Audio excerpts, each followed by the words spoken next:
I'm kind of pitching myself here as somebody who's an experienced investor, but always, I'm definitely new to this business as well. I just want to speak about this product and just how much, it has really helped me, propel myself, get better with talking with sellers, actually be able to close a deal.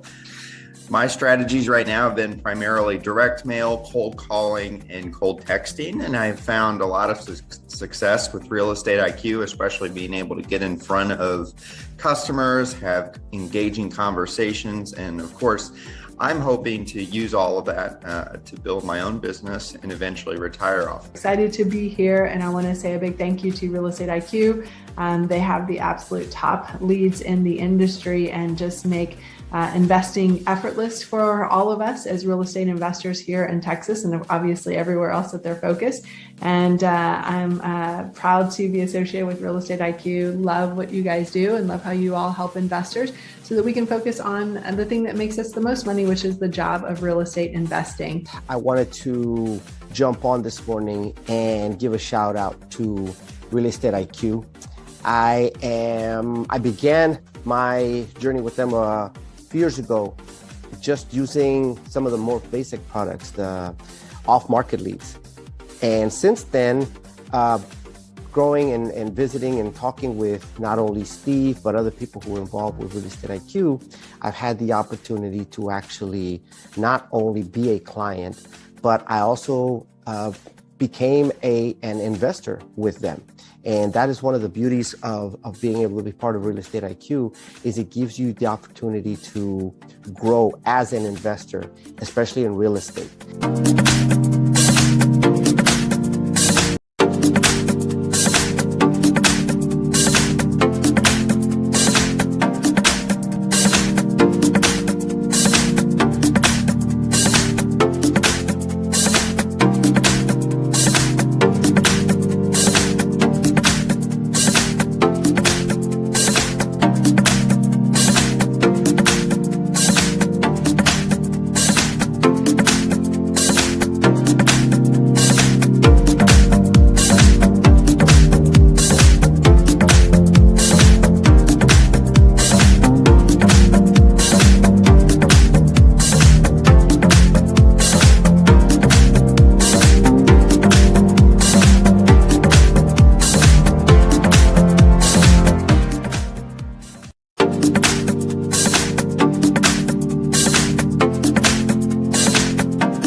I'm kind of pitching myself here as somebody who's an experienced investor, but always, I'm definitely new to this business as well. I just want to speak about this product and just how much, it has really helped me, propel myself, get better with talking with sellers, actually be able to close a deal.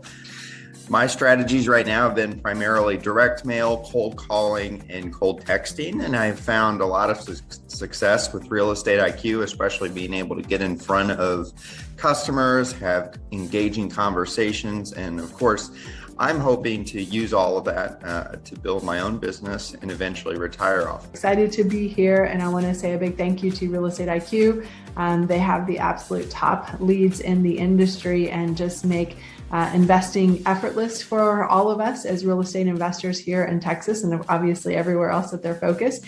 And I'm proud to be associated with Real Estate IQ. Love what you guys do and love how you all help investors so that we can focus on the thing that makes us the most money, which is the job of real estate investing. I wanted to jump on this morning and give a shout out to Real Estate IQ.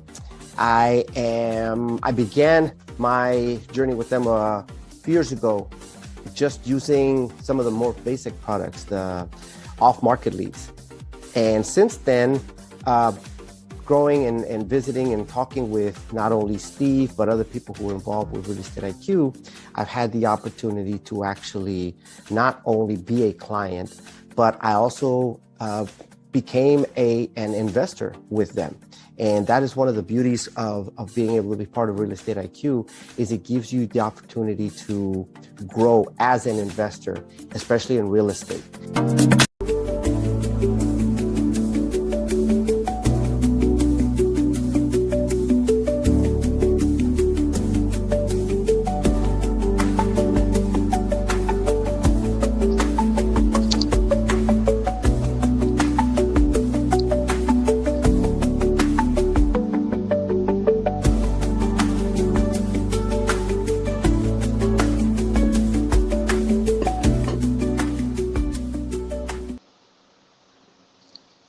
All right, good morning, everyone, and welcome to today's exclusive event with Real Estate IQ. It's another Thursday, so it means it's another good learning session from Real Estate IQ. Hello, everyone. We're thrilled to have you joining us today. It's 11 a.m.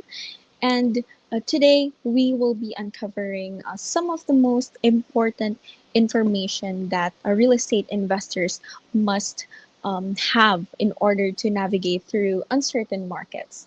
So at Real Estate IQ, we're very passionate about empowering investors with the right tools, data, and strategies to succeed in today's market. As a lead generation company, we have helped thousands of investors find off-market leads, negotiate smarter, and build high-value portfolios. And our mission is very, very simple: to help one more person to win. Well, today, without further ado, we're honored to have Steve Liang, one of the co-founders of Real Estate IQ, join in with us today to teach about pre-foreclosure. Steve is a seasoned real estate investor whose proven strategies have unlocked thousands of lucrative deals. With years of experience navigating pre-foreclosures, mastering negotiation tactics, and growing a high-value portfolio, Steve has a wealth of practical insights to share with us today. His expertise has transformed the way investors approach off-market opportunities, and he's also here to reveal the secrets that can take your portfolio to the next level. And I'm sure that Steve also has today some case studies that he will share today. So I want everyone get ready to take notes, ask questions, and learn from only the best. Hi, Steve. Hi, Sophia. Thank you for the intro. Good to Yeah. see you. Good to see you too. Go ahead and take on the spotlight. All right. Welcome, everybody. So first of all, I congratulate you for joining us and learn more about this well-kept secret. We call it Preforeclosure Goldmine. Now, you might be wondering, why do we call it the gold mine? Let me just tell you the amount of profit we're talking about. So now, in order to understand pre-foreclosure, we got to really understand what foreclosure is about. foreclosure auctions, depending on where you are, happens about every month, maybe depending on what state you're in. It could be every week. And it allows banks or maybe the county, depending on what kind of foreclosure it is, to auction off properties that have been late on their payment. You can usually get the deal at 50 to 75% off of the market value. Okay. It's deal by deal, right? Depends on what deal and what deal. If you haven't been to a live auction, I highly encourage you to do that. Actually, I have recorded a video that I took a couple of days ago, and we're gonna share that in a little bit. It's pretty chaotic, and it's a big event, and you really want to be there if you're really serious about being in real estate investment. Even if you don't participate in the auction, you should definitely check it out. Depending on how your county organizes it, it could be several trustees auctioning off in different places, and people just kind of crowd the trustee that is auctioning off that property. And it could be happening in the same time. And so if you are kind of new to the scene and you want to buy a property at the auction, you need to find the trustee first and make sure you don't miss it when they start the auction. So now the reason you would want to also, okay, so another big tip that we learned is that you want to, you're going to need to pay on spot. So let's say you got the property and you won the bid at $87,000, and it's a $200,000 house. So you're already getting it at a really good discount. But now you need to kind of pay on the spot.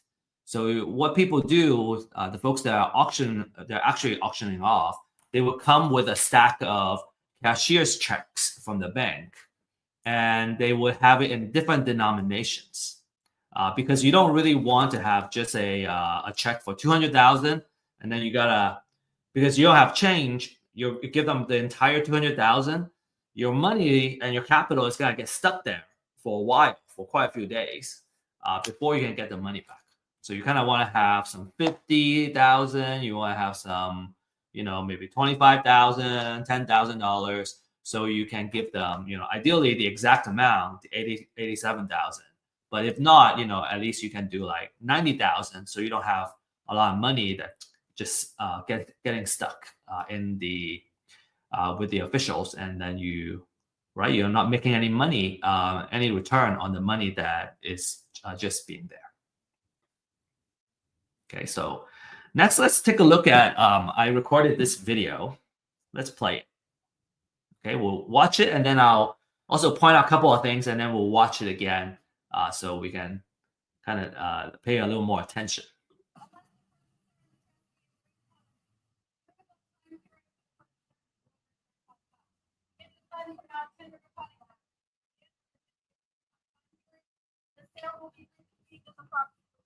Yeah, okay, so really short video, about 10 seconds or so. So a couple of things, I'm gonna play again, but a couple of things I wanna point out for you is, number one, the lady was announcing and she was making the disclaimers before the auction start. So the auction hasn't started, she was just kind of reading off the things that you should know about before you really actually participate in the auction, such as you're buying it sight unseen, there might be other liens on the property and all that stuff. Another thing to notice is that it's very loud, and it's very hard to hear the person making the announcements. You really need to get really close to the person making these announcements so that you can tell which property is being auctioned off. And then another thing, as you see the camera spanning around, is that people come prepared. They already did their homework, right? They either brought their printouts, right, or they brought their laptop, and because they want to know, they already know how much they want to bid, how much their maximum bid is for any property.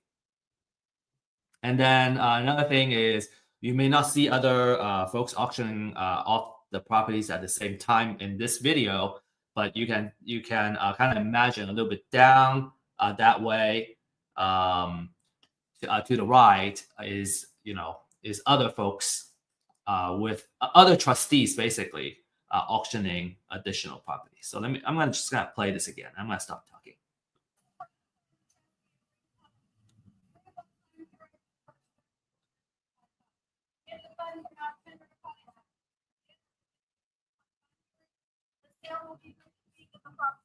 Yep. Okay. So that's it. You see a couple of players that are actively bidding on the property when the auction actually starts. So very, very interesting stuff. All right. Next. Now there are a couple of drawbacks when it comes to buying at foreclosure auctions. The first one is there is competition. By definition, in an auction, you got multiple bidders bidding up the property. A lot of times it's 1,000 at a time. So they go, 81,000. The next person goes 82, 83. So you keep going until somebody hits the limit and they stop bidding. So you have potentially a very fierce competition. And especially with hedge funds getting into the scene, foreclosure auctions have become very competitive. And some investors are actually complaining that because the hedge funds are so well funded, they're not afraid to overpay for a deal just to win it. And they make it hard for savvy investors to buy at a good price. The second one is, as I mentioned earlier, you gotta be prepared. You gotta have the cash ready in the form of a cashier's check, so you're ready to buy these properties. And then finally, you're buying the property sight unseen, so you're kind of taking a risk, right? If the property has been burned down and it's just a lot, and then you're bidding it as if there's an improvement, a house in there on top of the lot, then you're taking on a big risk. Obviously, there are many ways that you can do to mitigate that risk, and there are services and products available. You can hire somebody to drive by the address and actually kind of check out, just make sure the property is not burned down, and they will take pictures and all that. So there are things that you can do to mitigate these risks, of course. Now, because of the kind of drawback from bidding at the auction, I think the biggest drawback is probably the fact that it's hard if you're undercapitalized, if you don't have a big piggy bank. How do you participate in the auction, right? And so that's why we like to get ahead of the game, right? Buy the property before they hit the foreclosure auction, because number one, you don't have as much competition. A lot of times you're directly interfacing with the property owner, and you can buy it directly from them. You can still get it from for a pretty good discount, and then again, you can directly negotiate with the seller, and you can meet with them face to face and all that, and make sure that you're buying it at a price where you can make a profit. So the natural question is, how can I find these deals, and how do I make these deals? There are a lot of these properties. On average, I think last month we found about 6,000 properties that are motivated to sell. And then let's say on average, we're talking about an average of maybe, don't quote me on this, maybe $50,000 to $60,000 of equity per deal.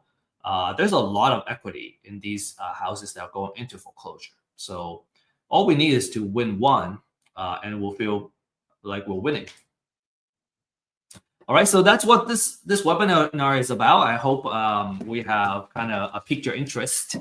And our promise is that by the end of this webinar, you understand the strategy and the process of how you can win foreclosure properties before they hit the foreclosure, what we call pre-foreclosure deals. From a kind of the type of investor standpoint, if you're new obviously this is a really good class because there's a lot of opportunities in the foreclosure auction. A lot of properties that are going into foreclosure auction that are good candidates for you to reach out to. And if you're an experienced investor, but let's say you have not done pre-foreclosure, this would be a really good way for expanding your channel. From exit strategy, you can wholesale. Let's say you buy the property wholesale. You can do fix and flip. You can also do buy and hold as well at a big discount. All right, so you make the money when you buy it, and now you can do all kinds of exit strategy and profit from it. So reminder, distractions can be very lethal, especially when we're trying to learn. So find ways to be focused, turn off as much distractions and notifications as you can. And feel free to use the chat we're on live stream right now. So feel free to use the chat to ask questions and also interact with each other, introduce yourself. What we find is that a lot of times, I think it's true in many things, it's just difficult to find success when you're getting started or when you're kind of in the middle of the journey. It's all about networking.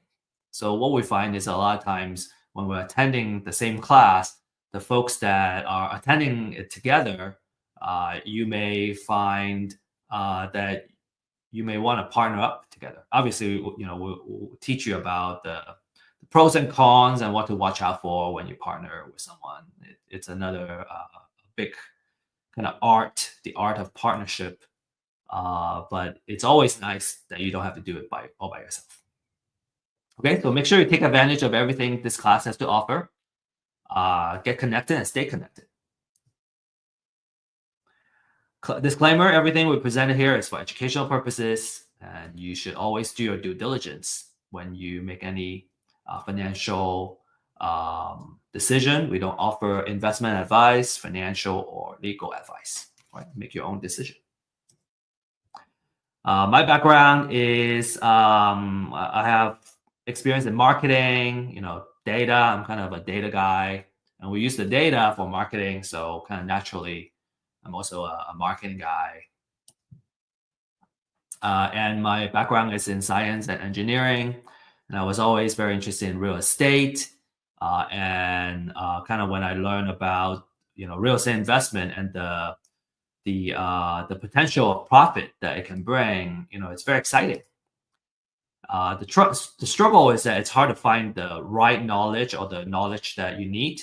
And then once we know what to do, it's hard to kind of get started because everything starts from the lead generation and the deal finding process. So it's hard to get good data and good technology. And then another big part is every single step when you're doing something new, it's very easy to get stuck. I get to a certain point and go, what do I do now? Right? Especially it's our first deal. And we found it hard to connect with quality people that can kind of show us the way. A lot of times after a couple of deals, we learn how to do it well, and we can become very competent ourselves. We can become like basically a full partner. But in the beginning, you gotta learn. So having high quality people that are trustworthy is very important. And that's why we're at Real Estate IQ would bring these couple of offerings to you. One is webinars, classes, right, educational items. We also have ebooks that you can leverage and learn more. We also offer really awesome deal finding data. We're also going to start offering deals and kind of financial side of items, because what we realize is that as investors, data is not enough. We need deals, and then once we get deals, we need funding to close the deal. So there just needs to be so much support around us to be successful. And then very, very importantly, we also want to surround you with a community of experts, so you can you can be a part of the community, and we can find success together. Okay, without further ado, really want to get started here. So I got a couple of steps here. Number one is we want to understand the foreclosure process. Why is that important? In order to win pre-foreclosure deals, we need to understand the entire process so we know where and how we can add value to the homeowner. So here's the process. So step one, the borrower has been delinquent for more than 120 days, so about 4 months. Okay, so that triggers the lender to say, hey, we need to send a letter of demand, and the borrower needs to start getting current on their payment. The borrower will have at least 30 days to pay off the delinquent payments, or they will send a notice of default and an intent to accelerate the loan. So basically kind of accelerate a loan and start a foreclosure process. So after the cure period expires, the lender will file a notice of sale at the county the property is in, and you would wait. You would need at least 21 days before it would get auctioned off. So let's say, in Texas, we have the auction that happens on the first Tuesday of every month, which is just 2 days ago. Let's say the filing happened on the first of the month, right? And it's not that Tuesday yet. It's not gonna go into that immediate Tuesday, but it'll go to the following Tuesday, first Tuesday of the month. So that at least there are 21 days before the next auction. The property is usually auctioned off between 10 and 4 p.m. Different counties are different. Houston, for example, has the auction at a conference center. Most counties will have the property auctioned off at the courthouse. And it's like rain or shine or snow, it will happen. In fact, just a few days ago at the Dallas auction, it was raining, super hard. So it added more to the noise. It's super hard to hear, and it was wet too. The good thing is there was an overhang and it blocked off most of the rain. But if for some counties where you just need to be there with your poncho, if it rains, if you want to really participate in this. So the property will either sold to the highest bidder, or it will go back to the lender and become a REO. REO stands for real estate owned property. It goes back to the lender. So at foreclosure auction, okay, after it gets foreclosed, the borrower may still owe money even after the foreclosure. And if the total debt is not fully paid off by the foreclosure sales price, the lender may choose to seek what we call a deficiency judgment against the borrower.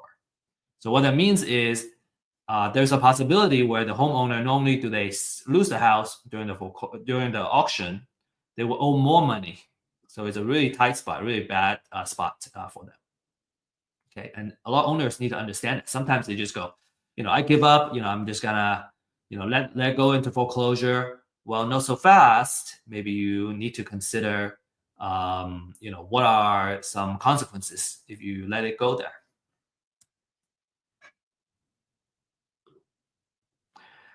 Okay, there are also, the different kind of liens. If there are junior liens on the property, so let's say the foreclosure is about the primary mortgage, and there are maybe some second liens and city liens, all kinds of liens, HOA liens on the property. Well, the foreclosure is gonna wipe out all those second mortgages and junior liens, but the foreclosure doesn't eliminate debt. So even though the lien gets removed from the house itself, right? So that as an investor, let's say you win the property, you don't need to worry about those junior liens. But as the borrower, they are still potentially on the hook. So these lenders can still go after the borrower.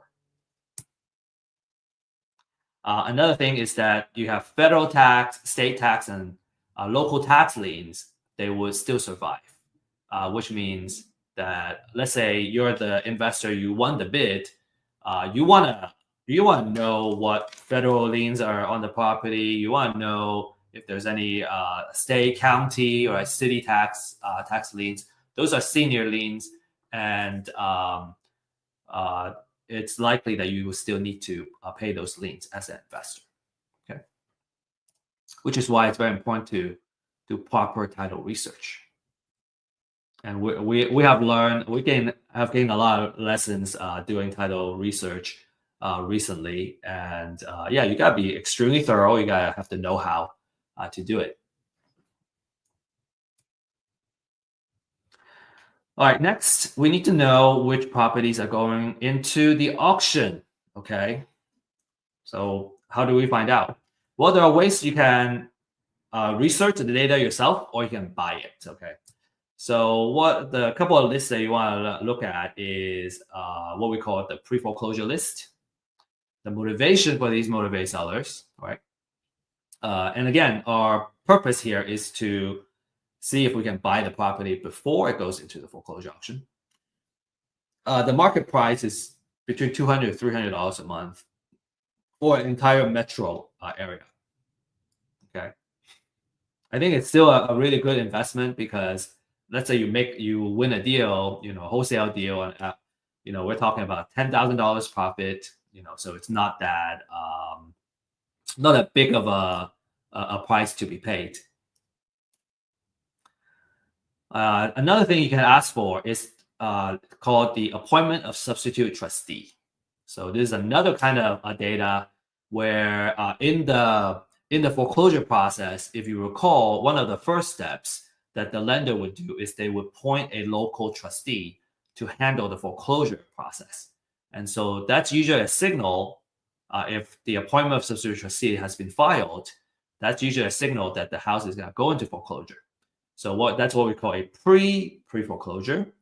And you get to be more ahead of the game for those, more ahead of the game than the folks that are just looking into pre-foreclosure. And you can do marketing, and you can kind of reach out to them.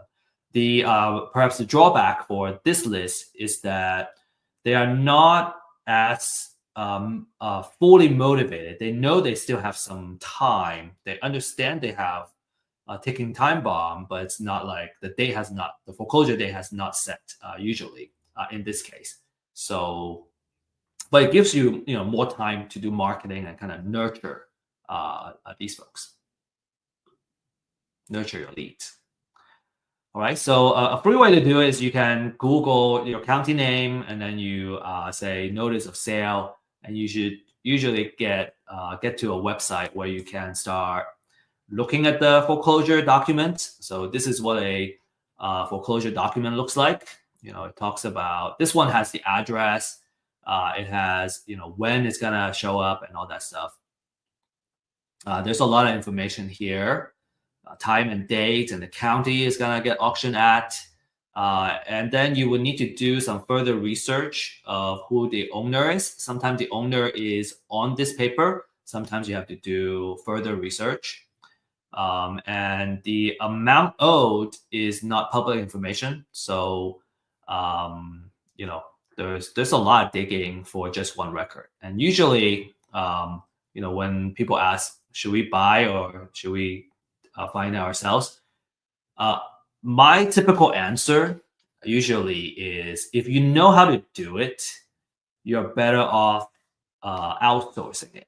If you don't know how to do it, you may want to do it just to learn and appreciate how much work that goes in there. But ultimately, this is not worth our time. It takes 15 to 20 minutes of research for just one property. And when it comes to lead generation, I would want to market to hundreds of prospects, all right, hundreds of leads, because it's always a numbers game. So I want to make sure I market to a good enough of quality leads, so that I can I can win one. It's just not worth it. These are the volume of foreclosure filings in a couple of the major cities that we cover, and it's just not worth the time to do research on every single one of those properties. It's just impossible. It's so much easier just to kind of outsource that. Right? I would do certain things myself in where my time is going to return the most, such as managing the marketing campaign and maybe like doing cold call, making connections with the homeowner. Those are much better return on our time, and that's what I do too, actually. So okay, so let's say we buy on the list, right? I hope I can convince you that it's better outsourced. You if you don't know how to do it, like I said, you may want to learn how to do it. But just because I know how to cook doesn't mean I want to cook every day. Just because I know how to clean doesn't mean I want to clean every day. Oops. So I hope that outsourcing is always if we can do it, I recommend it. Okay, so now if we're gonna buy the list, we also need to understand the quality, right? I don't want to just buy a junk list and then waste my time calling people, and it's not even the freshest list. So a couple of items that I would use for evaluating the quality of a motivated seller list. Number one, especially for foreclosure, is that I want to know how fresh the data is, right? Because the fresher it is, I know if I reach them first before anybody else, I would be the first person, right? I got the first mover advantage when I do that outreach. The second one is the extent of research. I want to learn more about the person I'm gonna be reaching out to, so I know how to talk to them, and I know what their situation is. One of the key metric that I look at is how much equity is in the property, and you gotta research several locations, different places, and run the calculation in order to come up with an estimated equity on the property.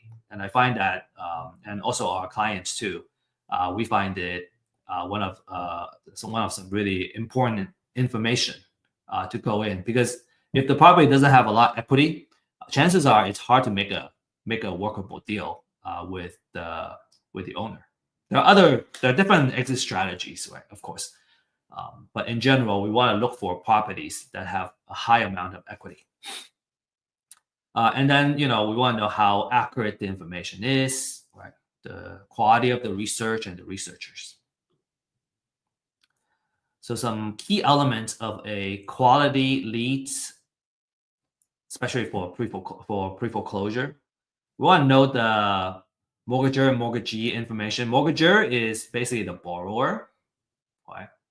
That's the main person I want to do outreach to. That's usually the person that owns the property. Then I want to know the address information of the property, right? How much it's worth, what's the assessed value. And then on the right, I want to know the financial information. So I want to know what the equity percentage is. I usually try to reach out to the properties that have a higher equity, because there is more negotiation room where we can create a win-win situation. In order to do that, we got to know the loan information. So how much loan was in there. So you got, ideally there is title searches and, a deed of trust searches that need to be done to find all this information. Okay, now that we got the list, we want to narrow it down to a more manageable, focused list. And this is where, kind of that filtering is where you can create your own niche that you can focus on, that, say, you're much better at than anybody else. So this is where you create your competitive advantage, okay? And a couple of kind of hot filters that people use are the address. Maybe it's different cities, right? Let's say you want to focus on the city that you live in because you know your city so well, or maybe it's a city that you don't live in, but it's not as competitive. You can filter by the assessed value. Maybe there's a particular price range that you want to focus your deals to be at. I already talked about equity percentage. That's a really popular one. And then you can also kind of look into a couple of these. So ownership would tell you if the property is owner occupied or not. Okay. If it is owner occupied, it means that the person lives in the house. And if it's non-owner occupied, it means the person is very likely a landlord. They live somewhere else. And you can potentially find that they are an out-of-state owner. And, if they don't live in the house, usually maybe they're more likely to sell the house. Okay. You can also look at kind of loan modification and different type of loan. This is by understanding what the different type of loans are and what type of loan modification it is to really identify the signals where, and this would probably come more from experience or from working with an experienced investor together, that how to leverage this data and really search for the niche that you can focus on. I'm not gonna spend too much time. We can spend just like 1 hour just talking about each data field here. So let's talk about how to now kind of market to these. Okay. One very important point I want to share is that let's say there are 1,000 properties, right? And let's say we start with a $1,000 per month marketing budget. Okay, I have $1,000 I can spend. I can either spend $1,000 to reach 1,000 leads, or I can narrow it down to 100 leads and really just focus on reaching this 100 leads. Ideally in multiple ways. I can try to call them, send them letters, right? Maybe even do targeted advertising. That's more advanced to these 100 people. Because now I'm spending $10 per lead, right? If I have 1,000, I'm only marketing to 100 leads. I'm spending $10 of marketing budget to reach that one person. Versus, say, I got this gentleman named Joe, and he has $1,000 trying to reach 1,000 leads. So on average, he can spend $1 per lead. Okay, so who do you think is gonna win out? The person that spends $10 to reach one for each lead, or the person that spends $1 per lead and try to reach them, right? $1 versus $10 to reach the same person. I can't see your responses, but I hope you would arrive at the conclusion that, man, if I have more marketing budget, right, I can reach the person, and I am more likely to win out and reach this person, build trust with this person, because I'm spending $10 on this guy versus my competitor that's spending just $1 on the same person. And there are many things that you can do, right? With $10, with $1, man, $1 buys us a stamp and some change, and I don't know what to do with the change anymore. It's so hard to, $1 we can't really go very far in terms of marketing budget. Okay, so let's next talk about the different kind of marketing campaigns we can use. Now that we have a focus list, we have a very popular class. It's called The Secret of Building an Endless Deal Flow. And it's about creating marketing campaigns that you can do to build a consistent pipeline for deals. You can really, when it comes to marketing, you can apply it to reaching motivated sellers, or you can apply it to, any kind of business. So it's just a really awesome business class in general. And if you enjoy this upcoming segment and you want to learn more, I would highly encourage you to take that class to learn more about marketing. Okay.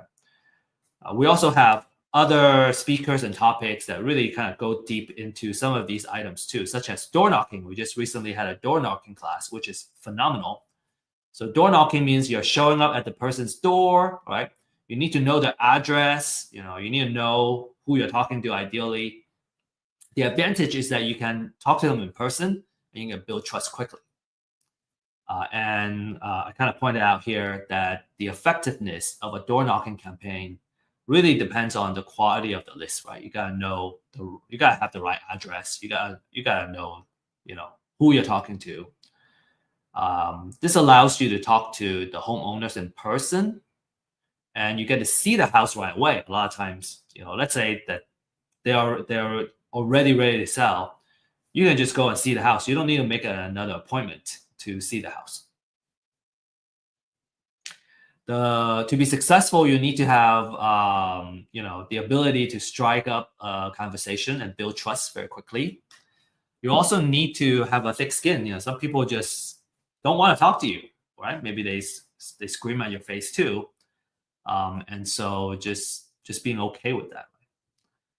If you're more introverted, like myself, maybe you don't like talking to people. You prefer not to talk to people face to face. You're gonna try other marketing methods. Door knocking is by far the most successful campaign and marketing method that I know. Through our clients. Next is you can do cold call. So we provide a skip trace service. So we skip trace all the properties that are going into foreclosure. You can have multiple phone numbers you can call, and just a tip is that when it comes to phone numbers, because we're using a third-party service, it's very hard to guarantee quality. And usually phone number skip trace, it's just very difficult to get 100% accuracy. So usually we get about 70% hit rate and 70% accuracy. So there are folks that you call and maybe it's a wrong number. That's okay. We got all these numbers, so we can just keep calling. Right? Somebody is always right. Some say some will, some won't, but someone is always waiting. I want to share this cold call script with you. This is also has been shared in another class from our speaker, and I really love their script. So I have started to use it, and that has produced for me as well. So when you call and they pick up. Right. So all you need to say is, hi, is this Mr. Lawrence? And then they go, yes, this is Lawrence. Who is it? And I go, hey, my name is Steve, and I'm just curious if you're aware that your house may be under foreclosure. A lot of times they're already aware. I have had call the same person.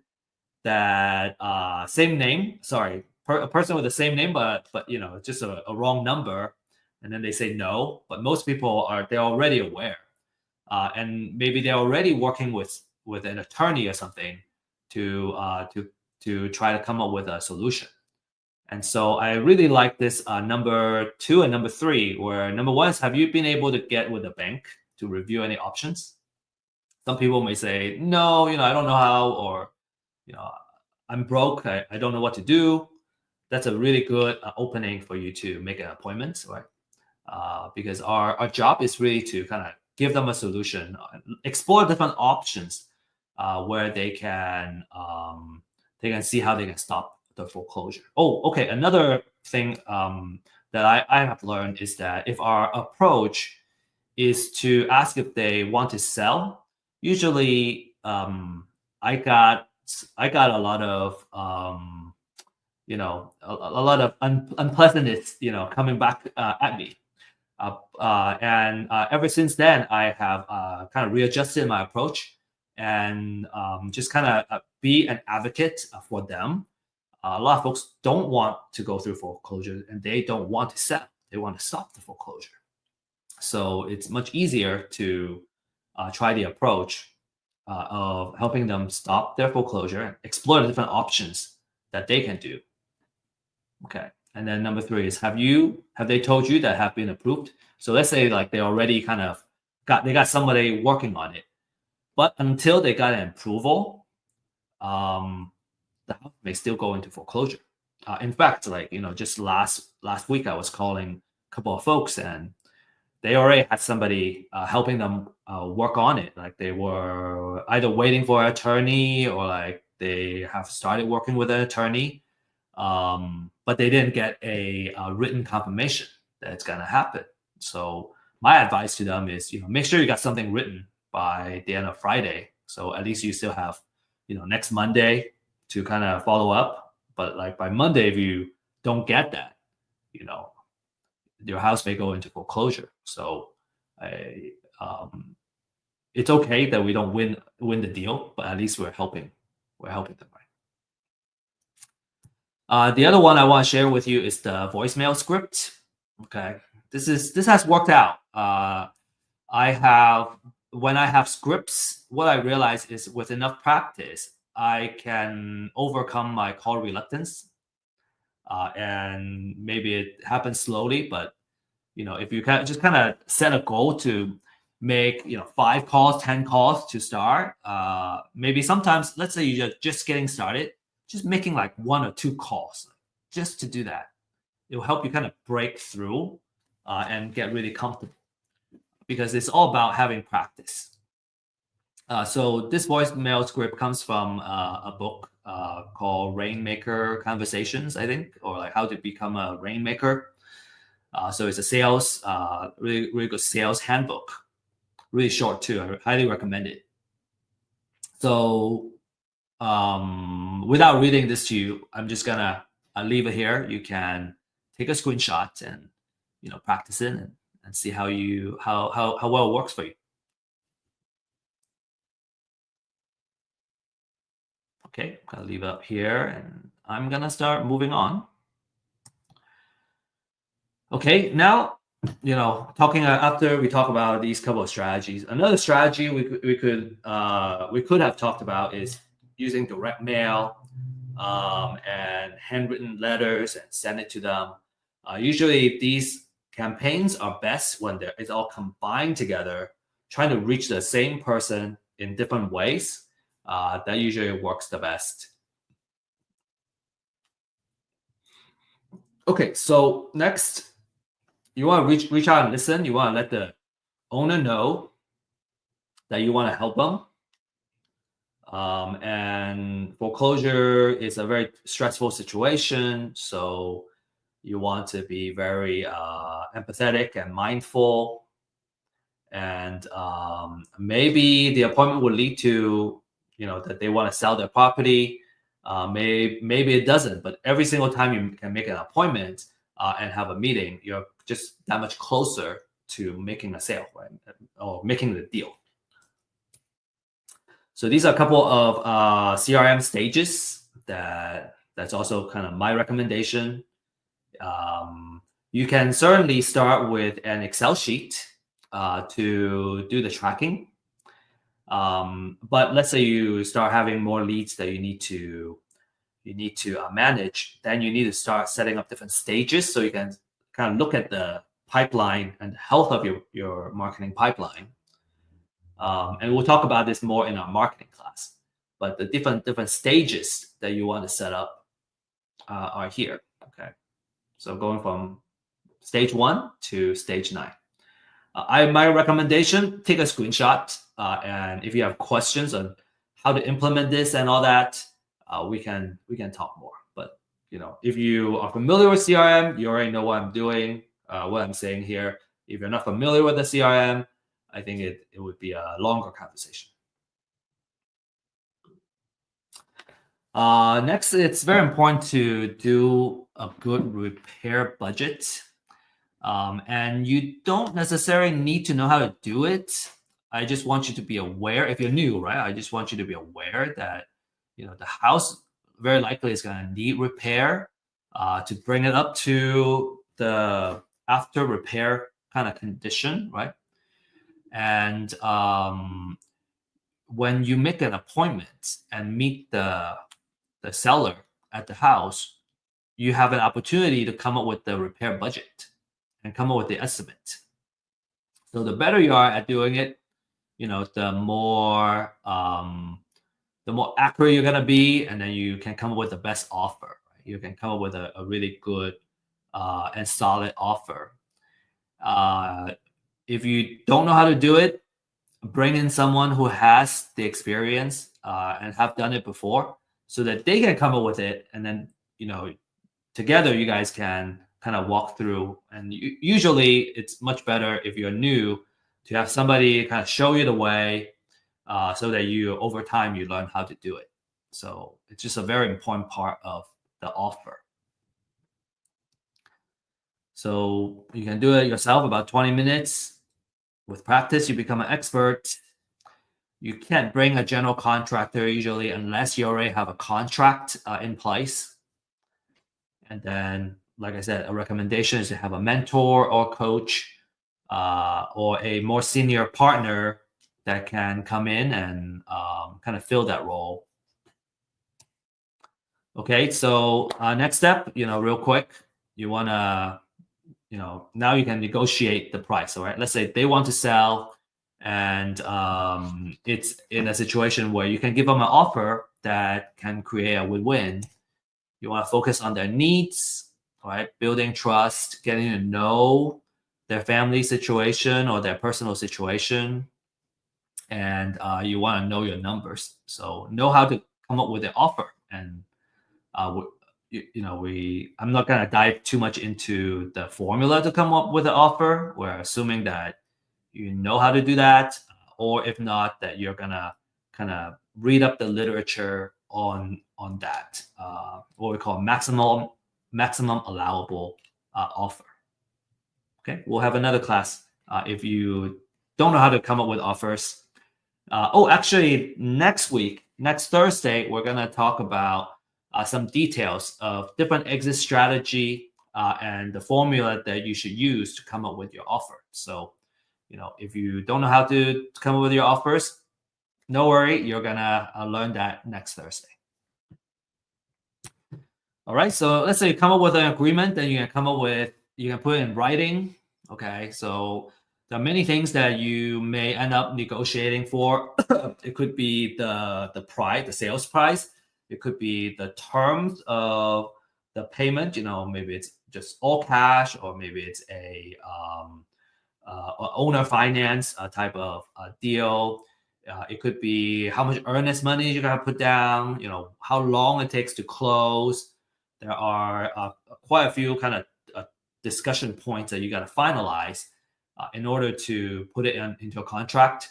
And when I first had to do it, it was also very difficult to learn how to come up with a contract. So, having somebody that can walk you through it is something I highly recommend. You can learn so much faster, when you don't need to struggle through every single step yourself. All right, and then there might be title issues to be aware of as well. You want to know if the property has other liens. Maybe there are junior liens and some senior liens on the property. So you want to work with an investor-friendly title company. Also, kind of have a way to do the title research, which I think I'll talk about in a couple more slides. And just understand how to do the homework and do the title research. Closing, I have had very awesome, closing. There was one where let's say you agree on closing on a particular day, and that it just happens. But I think it's a little more of a minority of the case. There's usually some delays, right? Let's say you prepare to be closed on Friday, and actually sometimes it doesn't close until later. So just kind of be prepared for contingencies, and if you have a good contract and a seller you already built trust with, you can minimize a lot of the problems. So, but it's just be prepared for things not going the way that you plan to go, and just be flexible. I remember my first closing; it was very nerve-wracking. You think it's gonna happen to this day, and you're you're just like prepare and on standby this whole time, and then it doesn't happen. Next day it doesn't happen. Next day it doesn't happen. Could be kind of stressful the first couple of times. And, after a while you get desensitized. You get better at it. Okay, so to recap, okay, we talked about the foreclosure process, understanding how the foreclosure works, and the gap where we can leverage a pre-foreclosure list and outreach and buy the property or help the homeowner stop their foreclosure before it hits the foreclosure auction. We also talk about different marketing methods and the CRM stages that you can set up to manage your leads. Again, if you're interested in the marketing side of things, there's a class that's available. You can also kind of request. I'm more than happy to deliver a marketing class. I always like talking about marketing. So let me show you a couple of case studies. Okay, all of these are provided by our clients, and some of the names have already been blurred out for their protection. This one, for example, is a $46,000, $500 profit, and this is a wholesale deal. Okay, the next couple of deals is all wholesale. Like, these are big profits for a wholesale deal. Typically, just want to set the right expectation. Is that $5,000 to $10,000 per wholesale fee is already a really good profit, and these are just very outsized profits because we have this awesome client that just does so well, and we kind of handpick the most profitable ones. Okay, so the next one is even bigger. The next one is $85,000, and then the next one is $88,000. So again, don't let these big numbers kind of set your expectation. Expect about $5,000 to $10,000 if you wholesale a deal in terms of making how much profit you can expect from a deal. But these outsized profits are not unheard of either, and folks are extremely happy when they can make this much. Yeah, and one of the success stories that I share is actually the client that shared these cases. All right, so you might be wondering how you can get started. So I got a 3-step process for you. Number one is you want to get a pre-foreclosure list. The more information, the more relevant information, of course, the better. So the benefit of having first-hand data is you have the freshest data available. You can get extensive research done, such as estimated equity. And at a very limited time, you can also enjoy the disruptive pricing that Real Estate IQ has to offer. This is an example of what the interface looks like. Very easy to use, simple to use. You can come in, you can export the data, and then you can start doing outreach. So we got 2 pricing here. One is just the address itself, and then the other one is a skip trace. It comes with skip trace, so you can have phone numbers that you can call as well. Again, just wanted to reiterate that skip trace, because it's not our first-hand data, we have to buy from a third party. It's not 100% accurate, and you shouldn't expect to have 100% accurate phone numbers when you skip trace. It's more likely the norm that you're not going to reach the person. And I think if you have that expectation going in when you make cold calls, then every single time there's a good hit, like you go, oh, wow, I hit the voicemail and this is the person I'm trying to reach, I feel excited. So I just want to adjust everyone's mindset, especially for those that are ready to get started. You want to do this with the right mindset, and then you're going to be very, very successful. Number 2 is you want to become a community, find a mentor, join a community, and kind of leverage folks that have done it before. Find someone you can trust, and be willing to be held accountable, right? And help you form the right habits to make happen. Real estate investment doesn't need to be a full-time thing. You can get started with, I think, as little as 5 hours a week. Over time, it may take a little more time, but you can kind of, like, if you're just looking for a side hustle or a buy 1 or 2 properties. It doesn't take up that much of our time, and you can do extremely well. Okay, number 3 is you gotta do the title research. The cost for title research is between 40 to 75 per property, and that's through a title company. There are different service providers that provide title research. We're actually working on a title research project right now, and we want to offer this service at a better pricing than what's on the market right now. All right, couple of success stories. This one is $8,000 profit. No, okay, sorry. The next one is the $8,000 profit. This one is using Real Estate IQ to get his first deal and getting started. Profitable growth with substantial gains. When you don't have to worry about leads, right? You can just focus on the outreach and the marketing. You can just you can stay focused in the most valuable activity, and I think that's just so important when you're getting started.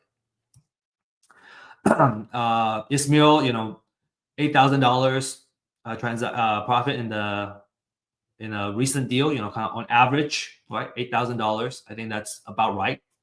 We see about 7,000, 10,000, 5, 7, 10 is usually the number, right, for a wholesale deal. And then Daryl said, he got 4 deals under contract, and already got about $1 million of contract value, and then he's expecting to make 10 to 15% of profit margin out of that. So, not bad for 9-10 months, and we're talking about $100,000 to $150,000 of like equity that you made. And these are, I think, not a rare story. These are very common stories. If you know how to do it, you got the know-how, you got the right path, the right way to execute.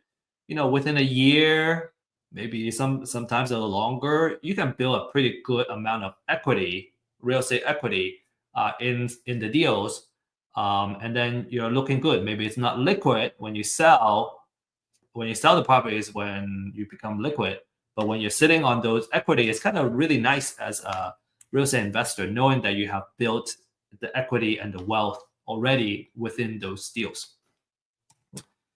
Okay, to learn more, you can use this link here, and maybe I hope Sophia, you can help me send this link on the chat as well, in the class chat, so you can book a one-on-one consultation with us to learn what it's all about. Experience the power of firsthand data.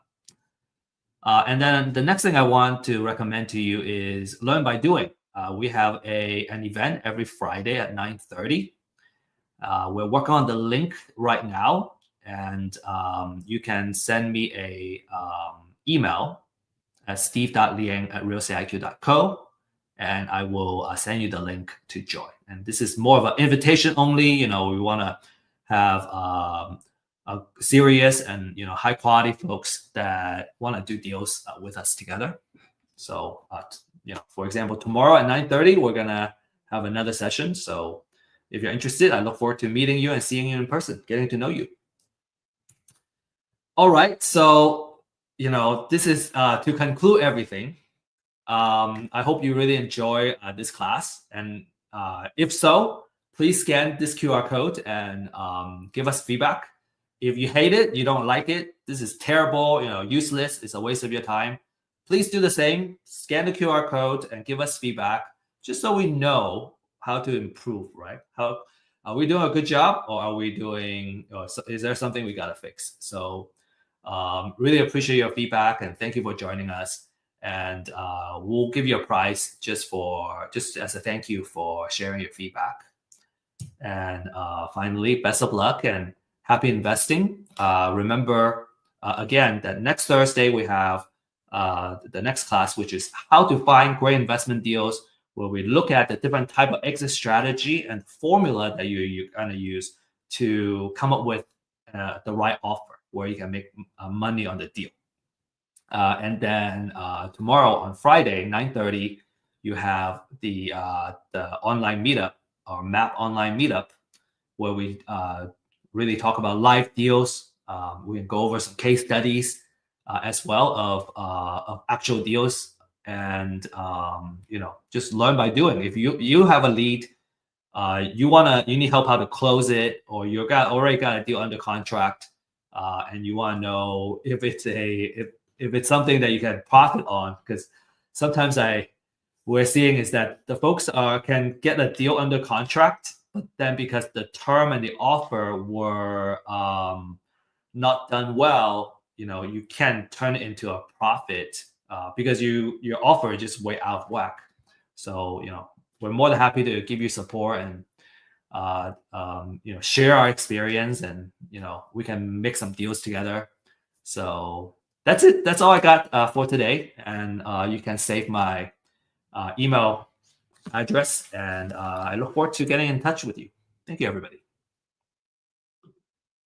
Okay, so Sophia, the stage is, I'm passing the stage back to you.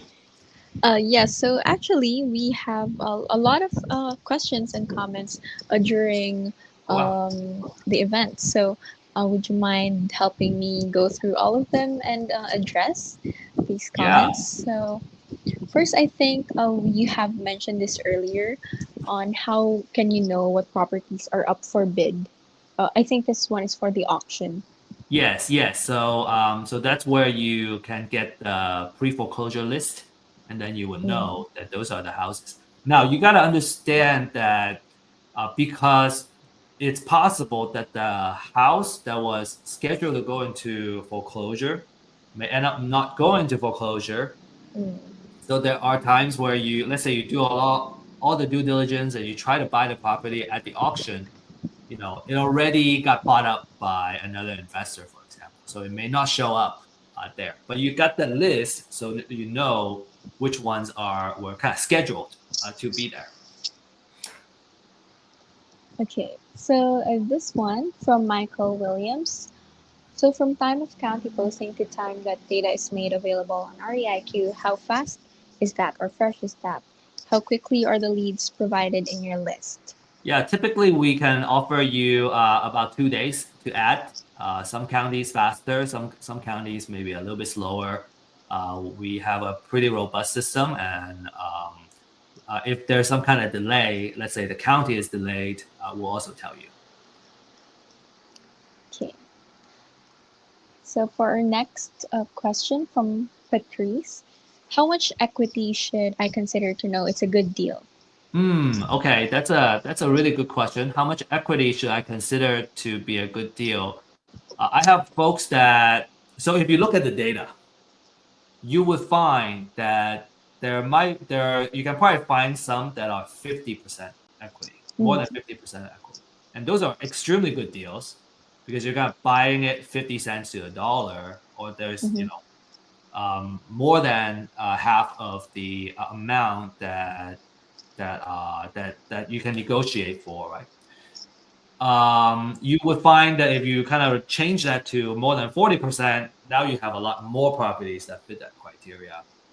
So I don't know. I think maybe depending on your strategy. So if we're kind of really focused on the amount of equity, I think more than 30 to 35, those are really potentially good deals. Because another thing you gotta add on to that is, what if the house needs a lot of repair, right? And all that rehab budget is gonna eventually come out of this equity that's already in there. So you kind of want to have some buffer there.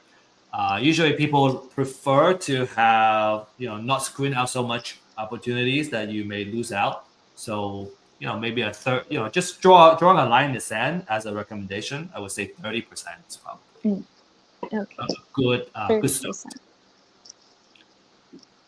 Okay, next one from Lynn Saylor. Do you have scripts on setting profitable prices or negotiation tips? Okay. Scripts on setting profitable prices. Okay, I assume that when you say profitable prices, we're talking about for you as an investor. I would, my approach is I want to be transparent with them. And what we find is that, and I think we'll go over this in next week's class, there's a formula that we follow to come up with the offer because we need. So first of all, we need to make sure that we can make a profit because we're in it to, right? It's a business. There's overheads, right? We still want to be able to, this is not a charity, right?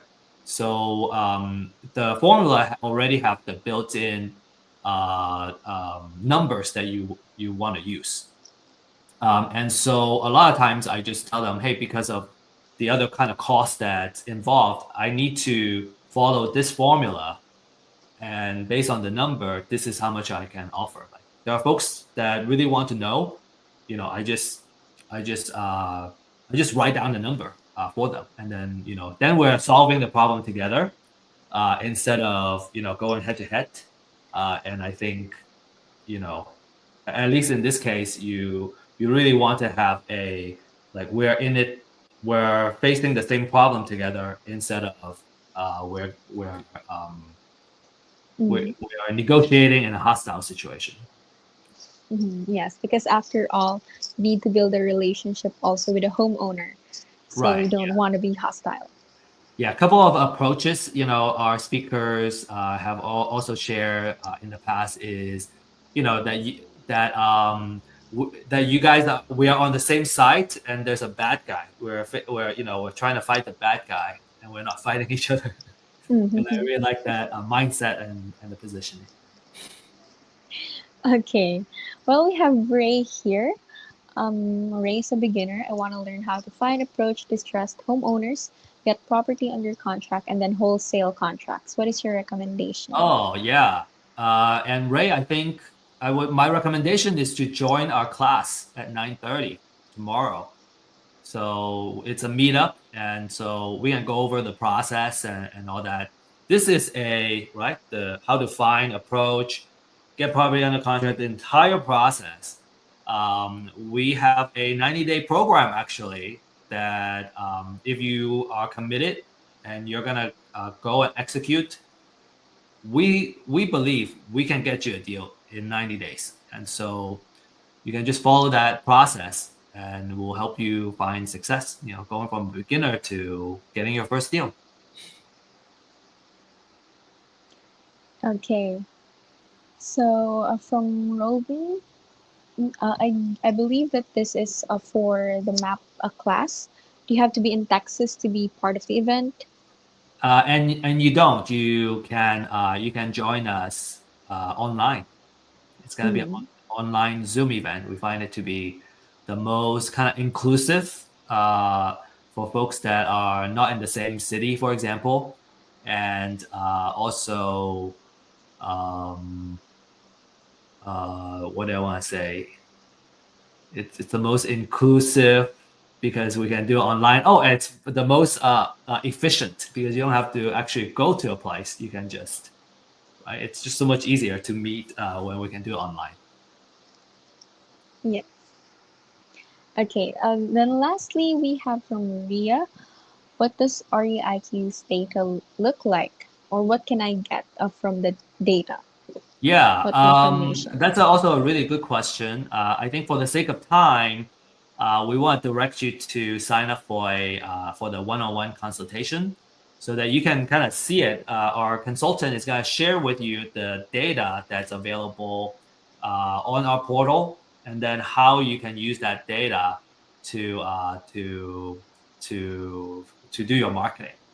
What about, so Rodin is asking, the 90-day challenge. Okay, you want to sign up for the 90-day challenge. You can also talk to our consultants.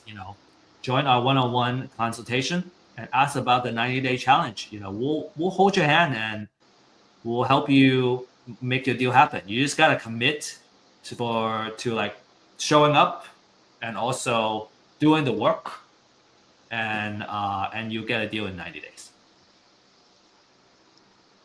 Okay, so I guess that's all we have for today, Steve. Thank you so much for joining us today. And for next week, I know that this is a two-part class. One is today for pre-foreclosure, and the next one will be next week, Thursday, the same time, on how to find great real estate deals. We will still have Steve as our speaker.